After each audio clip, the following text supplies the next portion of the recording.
খাগড়াছড়িতে স্বেচ্ছাসেবক দলের শক্তিশালী মিছিল সমাবেশ। আমাদের ধৈর্যের বাঁধ ভাঙাবেন না, দেশ রক্ষায় রাজপথে থাকব। খাগড়াছড়ি প্রতিনিধি খোকন বিকাশ ত্রিপুরা জ্যাকের পাঠানো তথ্যচিত্রে বিস্তারিত দেখছেন সিএইচডি বাংলার ডেস্ক রিপোর্টে। সারা দেশে আইনশৃঙ্খলার চরম অবনতি, প্রশাসনের নির্লিপ্ততা ও দেশকে অস্থিতিশীল করার ষড়যন্ত্রের বিরুদ্ধে খাগড়াছড়িতে বিক্ষোভ মিছিল ও শক্তিশালী প্রতিবাদ সমাবেশ করেছে জাতীয়তাবাদী স্বেচ্ছাসেবক দল। মঙ্গলবার 15 জুলাই বিকেলে জেলা সদরের সরকারি উচ্চ বিদ্যালয় মাঠ থেকে মিছিল শুরু হয়ে শহরের প্রধান সড়ক প্রদক্ষিণ শেষে শাপলা চত্বরে গিয়ে সমাবেশে রূপ নেয়। স্বেচ্ছাসেবক দলের আহ্বায়ক আবদুল্লাহ আল নোমান সাগর এর সভাপতিত্বে অনুষ্ঠিত এই সমাবেশে প্রধান অতিথি হিসেবে উপস্থিত ছিলেন সংগঠনের কেন্দ্রীয় যুগ্ম সাধারণ সম্পাদক রফিকুল ইসলাম রফিক।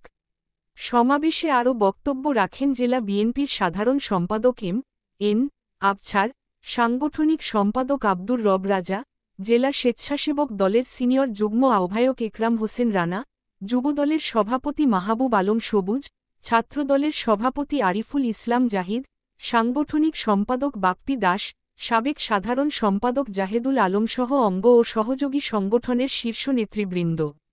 ধৈর্যের বাঁধ ভাঙলে রাজপথে সুনামি হবে।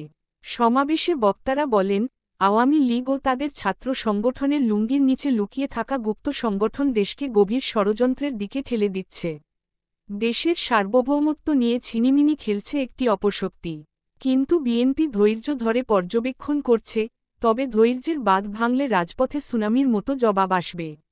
তারা হুঁশিয়ারি দিয়ে বলেন, আমাদের দেয়ালে পিঠ থেকে গেলে আপনারা 1 ঘণ্টাও টিকতে পারবেন না। দেশ ও বিএনপিকে নিয়ে ষড়যন্ত্রকারীদের দাঁতভাঙা জবাব দেওয়া হবে।